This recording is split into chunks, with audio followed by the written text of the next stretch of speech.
अच्छा, last question Ali भाई करना चाहूँगी कि ये जो अब कहा जा रहा है कि रमज़ानुल मुबारक के बाद तहरीक को शुरू किया जाएगा अपोजिशन की, मतलब एक कलेक्टिव सोच तो यही पाई जाती है अपोजिशन में। तो अब ये तहरीक के कुछ खदोखाल वाज़े हैं कि क्या धरने की सूरत में होगा, रैलियों की सूरत में होगा, अलग अलग इज्तिमात की सूरत में, किस तरह ये तहरीक चलाई जाएगी? और दूसरा ये भी फरमाइएगा कि खान साहब के हवाले से कुछ वक्त पहले भी, बल्कि कुछ हफ्तों पहले तक ये खबर आप ही की जमात की किसी शख्सियत की तरफ से दी गई थी कि उनको ये ऑफ़र की गई है अभी कुछ वक्त पहले भी कि आपके ये केसेस ख़त्म करवा दिए जाते हैं। तो ये फरमाइएगा कि ये इस किस्म की ऑफ़र्स का सिलसिला क्या अभी भी जारी है? मेरी मुलाकात तो 2-2.5 महीने से नहीं हो पाई। बिल्कुल खान साहब से मुलाकात बहुत महदूद कर दी गई है। और आज भी जो हमारे मुलाकात का दिन था पार्लियामेंटेरियंस या सियासी लोगों का, उसमें भी मुलाकात नहीं हुई और तोशाखाना 2 केस को भी आगे कर दिया गया पोस्टपोन, और उस पर अडयाला जेल के अंदर कोई कार्रवाई नहीं हो सकी और वो कला जो है वो नहीं मिल सके। तो एग्जैक्टली तो खान साहब इस पे अब क्या राय देते हैं उसका तो मुझे इल्म नहीं है, लेकिन देखिए 2 चीजें हैं।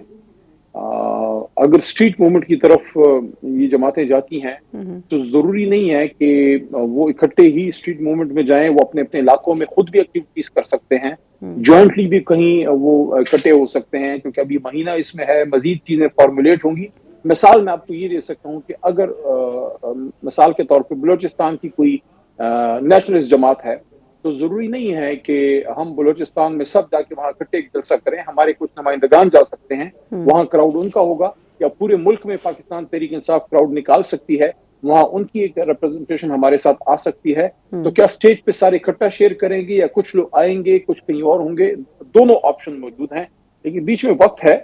इस तरह के सेमिनार्स भी हो सकते हैं मास मूवमेंट के लिए, क्या बड़ी एजुटेशन के लिए तमाम जमातें तहरीक इंसाफ के साथ मैदान में उतरने के लिए तैयार हैं। मेरे ख्याल में थोड़ा सा कबल वक्त है, कुछ ईद के आसपास शायद चीजें क्लियर होना शुरू हों। ऐसे प्लेटफॉर्म पे हम जमहूरियत पे या रूल ऑफ लॉ पे अगर बात करें वो तो ठीक समझ में आती है, लेकिन हमारे अंदर के जो इश्यूज हैं जाहिर है वो उसमें थोड़ा बहुत स्पेस होगा, जिसकी वजह से मोहतरम कामरान साहब ने ये बात की है। लेकिन मेरे ख्याल में ये फोरम मुनासिब नहीं है। उस पर हमारे जो अलायंस के साथ खान साहब ने एक कमेटी बनाई है, जिसके मेंबरान ने आज इस कॉन्फ्रेंस में हिस्सा भी लिया, जिसमें चेयरमैन है, जनरल सेक्रेटरी हैं, अपोजिशन लीडर हैं, और उसके साथ साथ मोहम्मद रजा साहब हैं और हमारे कुछ अलाइज हैं। तो वो उसको अपने लेवल पे मेरे ख्याल में डील करेंगे। मौलाना साहब मेरे ख्याल में वो भी शायद पाकिस्तान में नहीं है, शायद उम्रे के लिए गए हैं। तो इन द मीन वाइल अगर वो वापस तशरीफ लाते हैं तो उनके साथ जो इश्यूज अनएड्रेस्ड हैं वो एड्रेस हो जाएंगे। मेरे ख्याल में मौलाना साहब भी रूल ऑफ लॉ की इस मूवमेंट में अपना हिस्सा शायद वो डालना चाहिए, क्योंकि जो दूसरी तरफ के लोग हैं, आई थिंक मौलाना साहब इज ऑन रिकॉर्ड कि उन्होंने ये बात की थी कि जो रजीम चेंज था वो एक बैनुल अक़वामी अफेयर था। तो मेरे ख्याल में एक बड़े एंकर हैं, आप ही के कोलीग हैं, उनके प्रोग्राम की ये बात शायद ने की थी। तो इन हालात में मौलाना साहब के पास सियासत में आगे का रास्ता ही एक ही है, वो है कि आईन की बालादस्ती के लिए कोई मूवमेंट, ज़ाहिर सिर्फ तहरीक इंसाफ तो नहीं है, उसमें तो और भी बहुत सी जमातें हैं। तो अपना एक थोड़ा बहुत जो डिफरेंस ऑफ ओपिनियन है उसको रख के भी हम इकट्ठे चल सकते हैं इंशाल्लाह।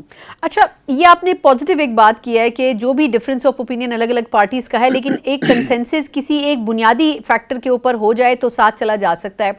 लेकिन इसमें लीडिंग पोजीशन अगर पीटीआई के बजाय किसी और जमात को अगर मिले तो क्या पीटीआई के लिए ये पॉसिबल होगा? क्योंकि आपकी जो जमात है वो एक अपनी डिसीजन मेकिंग के हिसाब से चलती है।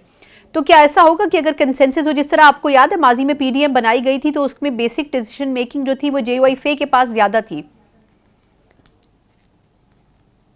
ये ऑप्शन हो सकता है, लेकिन उस पर फाइनल आखिरी फैसला तो जनाब इमरान खान साहब करेंगे। लेकिन मैं इस जो ये ऑप्शन है उसको मैं रद्द नहीं करता। बिल्कुल आपने सही निशानदेही की है, माजी में ऐसे हुआ है, और जब कभी बड़ी सियासी कुव्वतें इकट्ठी होती हैं तो जरूरी नहीं होता कि सबसे बड़ी जमात ही उसको लीड करे। हाँ, आपकी एक बहुत बड़ी साइजेबल प्रेजेंस होती है, क्योंकि मुल्क में इस वक्त वाहिद फेडरल जमात पाकिस्तान तहरीक इंसाफ ही रह गई है। और मैं इसमें ये भी एक साथ में सेकेंडरी बात कर लूं कि ये हमारे लिए कोई खुशी की बात नहीं है कि 2 और फेडरल जमातें जो किसी हद तक पीपल्स पार्टी तो थी, मुस्लिम लीग नून में भी एक कैपेबिलिटी एक जमाने में थी कि उनकी ठीक ठाक फॉलोइंग पंजाब के अलावा पख्तूनख्वा में भी बन रही थी या सिंध में बन रही थी, लेकिन उन्होंने अपनी पॉलिसीज की वजह से और कुछ यार लोगों की उनकी काविशों की वजह से वो रह गई हैं सूबों की या कुछ इलाकों पे महदूद हो गई हैं। यानी कि आज हम ये नहीं क्लेम कर सकते कि पीपल्स पार्टी की वो फेडरल पोजीशन है जो बेनजीर साहिबा के वक्त में थी, या मियाँ साहब की जो जमात है उनकी वो पोजीशन आज मुल्क में एज ए फेडरेशन की जमात है जो 1997 में जब 2/3 पे आए थे, 2013 में भी।